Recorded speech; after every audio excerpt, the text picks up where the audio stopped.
Enfim, mas vamos falar de Superbad, porque afinal esse podcast é sobre Superbad.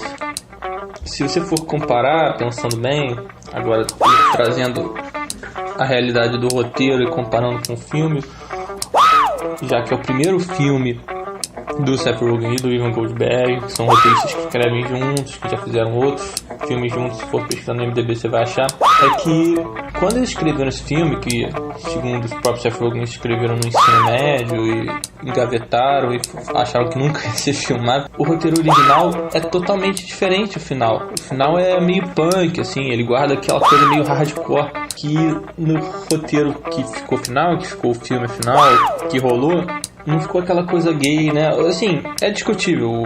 No final do filme que a gente viu, tem eles se separando na escada rolante, as mulheres estão lá no shopping, aí vai comprar, o olho tá machucado, aquela coisa.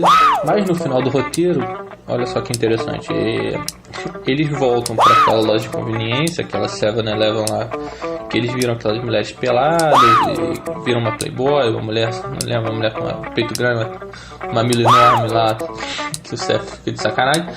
Por acaso roubam a playboy, saem correndo, o cara da loja de conveniência derruba eles saem correndo e meio que acaba o filme assim, ou seja, revela a intenção deles de fazer uma coisa hardcore mesmo, uma relação mais platônica ainda com as mulheres. Eles não acabam juntos tentando concretizar uma relação platônica, separação da amizade, não. Essa coisa foi mais enfatizada quando o filme foi pra produção mesmo. E qual é a sensação que se tem quando se vê o filme? Bom, quando o filme saiu, isso foi em 2007, 2008, aqui não sei quando é que foi distribuído no Brasil exatamente, eu devia ter o quê? Uns 18, 19 anos.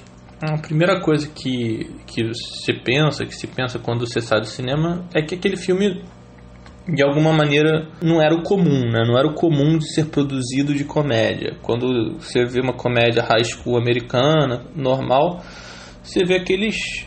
Como já era Freaks and Geeks, já tinha essa ideia mais disruptiva, né? Então, quando eu fui ver, eu tava com meus irmãos, acho que meus pais estavam, enfim, fui ver com uma pequena galera. Eu teve essa esfera de ser um filme meio underground, meio com temas proibidos para a temática que é o filme high school. E isso torna mais interessante o filme. O filme quebra um pouco. O próprio Seth Rogen e o Evan Goldberg, quando fazem uma entrevista, eu acho que uma entrevista que deve estar nos extras do próprio DVD, eles falam que eles acharam que nunca ia ser filmado. Esse filme, com certeza, no Brasil nunca receberia dinheiro da Petrobras. Esse tipo de coisa fortalece o poder do filme, né? Aquela coisa meio que eu acho que deu um pouco o poder do cult que o filme tem, e uma sensação meio catártica.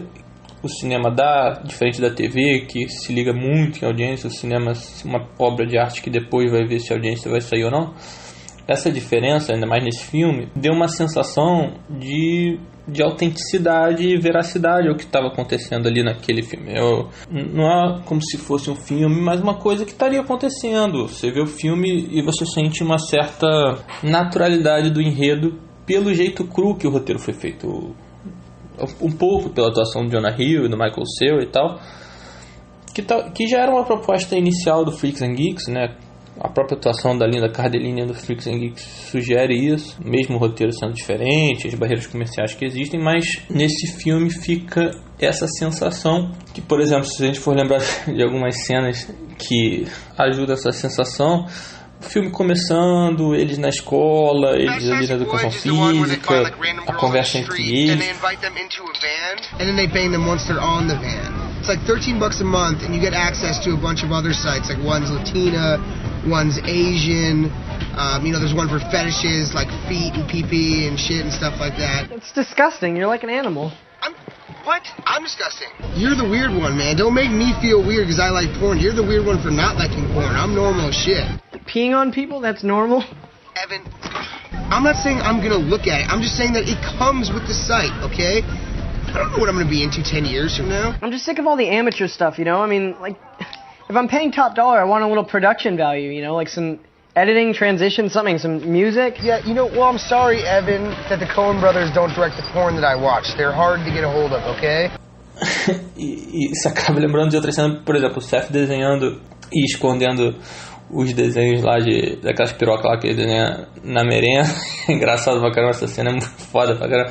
Além disso, é uma cena clássica, porém muito boa, do Michael Cera esbarrando no peito da garota. Tem muitas sacadas. O roteiro, além do improviso, claro, pega atores como o Bill Hader, que é aquele cara do Saturday Night Live, que é ótimo, é foda, o cara é maravilhoso, mas ele é mais caricato, né? Então chega a segunda metade do filme e você fica com aquele sentimento de que o filme tá fechando como uma grande comédia americana, e no início você não tem tanto esse sentimento. Você tem uma coisa mais aberta, no final você tem aquela coisa do carro rodando, o McLovin com o Seth Rogen e o Bill Hader rodando, mais comédia zona. E eu fiz uma lista aqui, até anotei aqui no papel, de filmes que passaram essa sensação parecida, assim, filmes que não tem necessariamente a ver com Superbad, mas que passaram uma sensação de que você não estava simplesmente indo ao cinema e vendo um filme, mas você está vendo uma coisa que poderia estar acontecendo na vida real. Claro que, bom, essa lista é coisa que eu pensei aqui, mas agora, há pouco tempo, mas tipo, por exemplo, Francis Ha, o filme do Noah Baumbach, sei lá.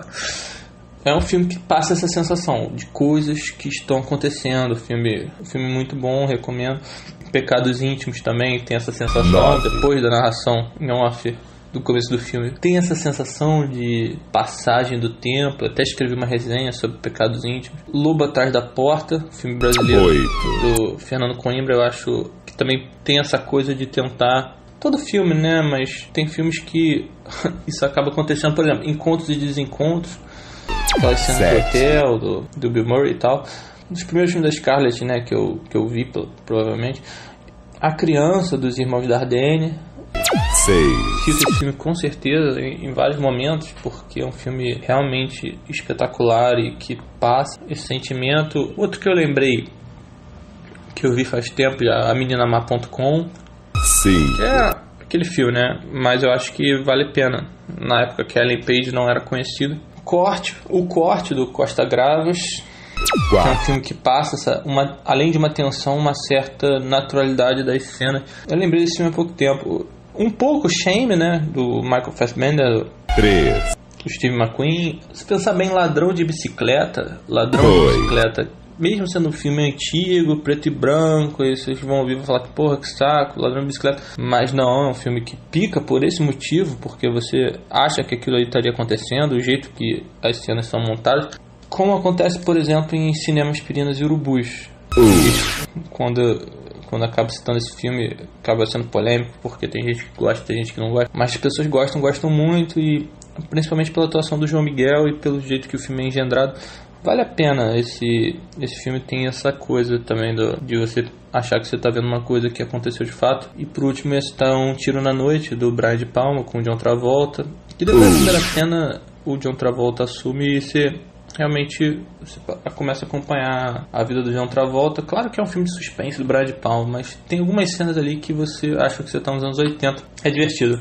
Esse filme é muito bom. Todos passam essa certa autenticidade. E a última coisa que eu estava pensando em falar sobre Superbad, sobre esses filmes, sobre esse debate do humor, é justamente essa questão da autenticidade. Porque eu estava vendo, para finalizar então, um debate do Murilo Gun com o próprio Nando Viana. Murilo Gun, um comediante / palestrante, o Nando Viana, um comediante. Eles estavam falando justamente sobre isso. Eram debates criativos de maio, os dois falando sobre os movimentos do humor, falando que o humor é como se fosse a música, que tem também bossa nova e tal, passa por vários movimentos, bossa nova, tropical, tem vários movimentos também no humor. Eu fiquei pensando que é interessante e marcadamente eu pensei que os Estados Unidos estão um passo diferente do Brasil pela história que tem de stand-up, né? Tem stand-ups que lotam estádios há muito tempo. Isso no Brasil não acontece. Isso não, digamos que a pressão do ambiente do mercado é muito maior nos Estados Unidos. Então isso leva a uma certa profissionalização e a certos... ao maior número de galhos de humor em relação aos galhos de humor que existem aqui, que já são diversos e ótimos. aquele cara que participou do prêmio Show de Humor, o Gabi, ele tem um tipo que é mais parecido com o maluco do Se Beber Não Case, um pouco, quando ele faz stand-up, o Nick Galifianakis, sei lá, esqueci qual é o primeiro nome dele, Zach Galifianakis, mas enfim, você tem vários galhos lá nos Estados Unidos. Aqui você tem como se fosse alguns brotos de alguns galhos, mas tem uma certa profissionalização, o que me leva a sempre pensar, quando eu falo desse negócio de autenticidade, profissionalização, aquele vídeo do Louis C.K., que é um vídeo sobre humor, mas não é um vídeo para ser engraçado, que ele fez na homenagem póstuma ao George Carlin, né, que é o maior de todos, e ele fala justamente sobre quando ele estava na merda e não sabia como ser engraçado o suficiente. E o George Carlin, ano após ano, era o melhor stand-up, lotava todos os lugares que ia. E ele ficava indignado, porque o Louis tava naquele... já tinha uma filha, tava na merda no casamento, tava pensando se ia continuar fazendo isso ou não, ou sei lá o que ele tava pensando. E falando como é que esse cara, ano após ano, faz um texto inédito, totalmente novo, e eu tô aqui falando mesmo de 20 minutos de avião, cachorro, comida, essas mesmas coisas que não servem pra porra nenhuma. Aí o George Carlin fala, numa entrevista que o Louis ficava ouvindo, ele fala, eu ficava ouvindo rádio. E ele fala na entrevista, cara, você tem que cavar dentro de você as coisas. Ou seja, se for verdadeiro pra você, vai ser verdadeiro pro público. Aí o Louis começou a falar das filhas, começou a falar de como é que tá a merda a vida dele. E isso, por algum momento, e até hoje é engraçado. E essa autenticidade é o que também é bom no Superbad, né? Essa analogia é válida, mas exige muita profissionalização. Não é só você fazer uma sessão de análise. O livro do Léo Lins de como ser um comediante, eu não sei o nome, sei lá, Segredos da Comédia, alguma coisa assim.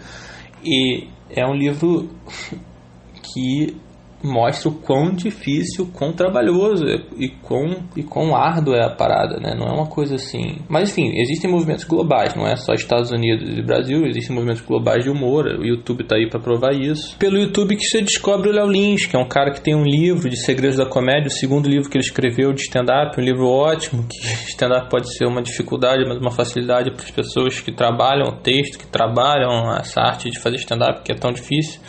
E antes da gente se despedir, eu queria falar que, primeiro, valeu por ter ouvido o podcast. Esse filme, essa pequena obra de arte que é Superbad, é um filme que vai entrar para a história, na minha opinião. Vai ser um filme marcante. Outras resenhas como essa, não de Superbad, mas de outros filmes, também estão no blog, Jonas Nepomuceno.wordpress, ou só Jonas Nepomuceno. Se você procurar lá, além de resenhas de outros tantos filmes, tem outras coisas também. Vai lá e vê se quiser, se não quiser também tá tranquilo. E vamos ser sinceros, se você não viu Superbad, você tá de brincadeira na tomateira, né, papai? Tá de brincadeira na tomateira.